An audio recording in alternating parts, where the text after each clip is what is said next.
बिल्कुल, तस्वीरें देखिए सुबह से लगातार हम आपको दिखा रहे हैं कि किस तरीके से अपने वोट को लेकर हर एक मतदाता है वो जागरूक है और सुबह सुबह यहाँ पर वोटिंग करने के लिए पहुंचे हैं। और ऐसे में ये तस्वीर देखिए, पोलिंग बूथ की बाहर की तस्वीर आप देखिए किस तरीके से लोगों का जमावड़ा यहाँ पर बना हुआ है। बहुत से लोगों ने अपना वोट कास्ट कर लिया है, बहुत से लोग अंदर की तरफ जाते हुए नजर आ रहे हैं। व्यवस्था बहुत चाक चौबंद की गई है और यहाँ पर ज्यादातर वोटर्स की जो संख्या है वो युवा के तौर पर देखने को मिल रही है, क्योंकि युवा जागरूक है। लेकिन बनासकांठा जिले की अगर बात की जाए तो 9 विधानसभा सीटें आती है, जिसमें से 6 विधानसभा सीटों पर कांग्रेस का कब्जा है। और ऐसे में भारतीय जनता पार्टी पुरजोर तरीके से कोशिश करती हुई नजर आ रही है कि किसी भी तरीके से अपने प्रदर्शन को इस बार शानदार किया जाए। लेकिन इसके साथ ही 4 तस्वीर हम आपको दिखा देते हैं, क्योंकि आज देश के मौजूदा गृह मंत्री अमित शाह भी वोट कास्ट करने पहुंचे अपने परिवार के साथ, और वोट कास्ट करने के बाद उस स्याही के निशान को दिखाते हुए नजर आए, सभी लोगों को प्रेरित करते हुए नजर आए कि देखिए 5 साल में एक बार ये मौका आता है और ऐसे में आप अपने मताधिकार का प्रयोग जरूर करें। इसके साथ ही आप देखिए भगवान के सामने शीश नवाते हुए नजर आए अमित शाह, भगवान का आशीर्वाद लिया,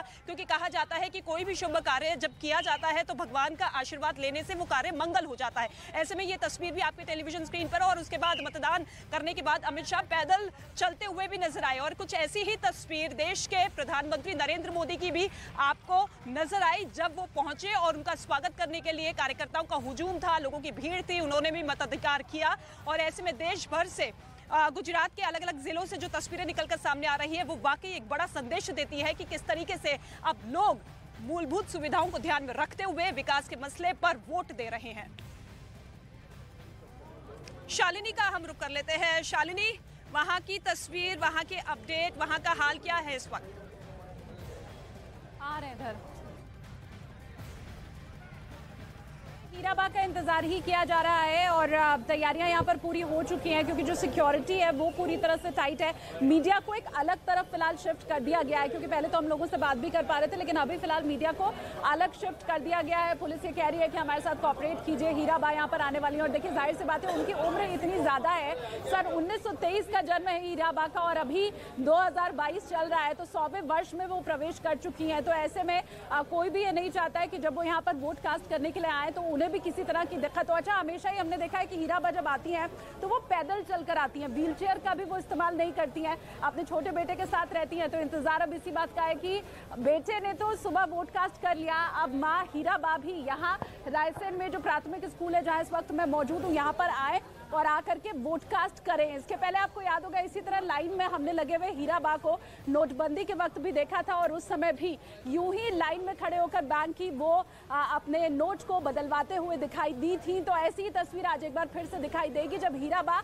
सपरिवार यहाँ पर आएंगे। उनके जो छोटे बेटे हैं उनके साथ वो रहती हैं और हर बार हम ये देखते हैं कि वो उन्हें सहारा देकर अंदर लेकर आते हैं और फिर वो आगे जा करके अपने मताधिकार का इस्तेमाल करेंगी। तो इस तरह से प्रधानमंत्री नरेंद्र मोदी तो सुबह संदेश दे चुके हैं कि ये जो महापर्व है लोकतंत्र का, इसमें हिस्सा लेना जरूरी है। लेकिन जब हीराबा पहुंचती हैं, कोई भी सीनियर सिटीजन आता है और फिर हीराबा तो 100 वर्ष की हो चुकी हैं, वो जब प्रवेश करेंगी और अपने मताधिकार का इस्तेमाल करेंगी तो जो संदेश है वो और आगे तक पहुंचेगा।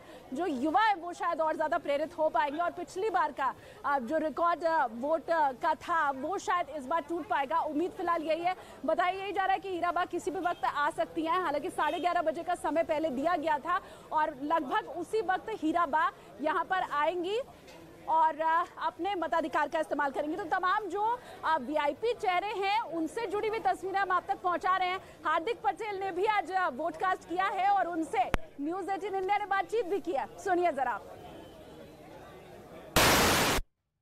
माहौल इस बार ये माहौल विकास का है। लोगों ने भारतीय जनता पार्टी पर जो भरोसा किया है और जो सुशासन पिछले 20 सालों से गुजरात में स्थापित हुआ है, यहाँ का हर एक वोट उसी के नाम पे पड़ रहा है। और निश्चित रूप से आने वाले दिनों में विरमगांव की सीट तो सही, लेकिन गुजरात में 150 सीटों के साथ भारतीय जनता पार्टी की सरकार बनेगी। हार्दिक, लेकिन जिस तरीके से आप कैंपेन भले ही यहाँ पर करते रहे, लेकिन कल या परसों जिस तरीके से आपके खिलाफ पोस्टर्स लगाए गए, आप जिस संगठन से जुड़े थे उस संगठन के नाम पर पोस्टर्स लगाए गए, ये क्या तो फिर विरोध नहीं है? राजनीति में विरोध नहीं होंगे तो कहाँ होंगे? घर में भी 2 भाइयों के विरोध होते हैं और राजनीति में विरोध के कारण आप रास्ता छोड़ेंगे तो थोड़ी चलेगा। हर किसी को अधिकार होना ही चाहिए। अगर मेरा विरोध नहीं करेंगे तो मैं जो काम कर रहा हूँ उसमें मेरे मन विचलित होगा। विरोध होगा तो मैं उस काम पे सटीक काम करूँगा।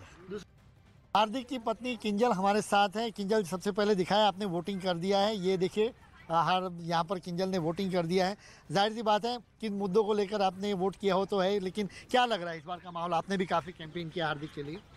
माहौल तो बिल्कुल हार्दिक के फेवर में है। देखिए हर कोई यही कह रहा है कि हार्दिक हमारा बेटा है, हमारा भाई है, और इस साल हार्दिक नहीं लड़ रहा है, हम सब लड़ रहे हैं, और जीतेंगे तो हार्दिक अकेले नहीं, हम सब जीतेंगे, यही माहौल है अभी। क्या लग रहा है लेकिन कुछ समय से हार्दिक के खिलाफ भी एक कैंपेन यहाँ पर चल रहा, तो वो इतना असर कर पाएगा यहाँ पर? हमें तो कोई उनके खिलाफ नहीं दिखा। अगर आपको दिखा हो तो आपको पता, हमें तो नहीं दिखा। अगर होगा भी तो देखिए, जब हम सही दिशा में होते हैं तो अगर हमारा विरोध नहीं होता तो उसका मतलब यही होता है कि हम सही दिशा में नहीं है। जहाँ विरोध होता है तो समझ लीजिए कि हम सही दिशा में है। कोई सही है तो उसी का विरोध होता है अक्सर, ऐसा मैंने देखा है। तो हार्दिक सही है और हमें अभी सही दिशा मिली है और हम उसी दिशा में जा रहे हैं। नमो का नाम, शाह की नीति। गुजरात में कौन देगा 27 साल की सत्ता को चुनौती? देखिए चुनाव की नंबर 1 कवरेज देश के नंबर 1 न्यूज चैनल पर, सबसे बड़ा दंगल में, क्योंकि चुनाव मतलब न्यूज 18।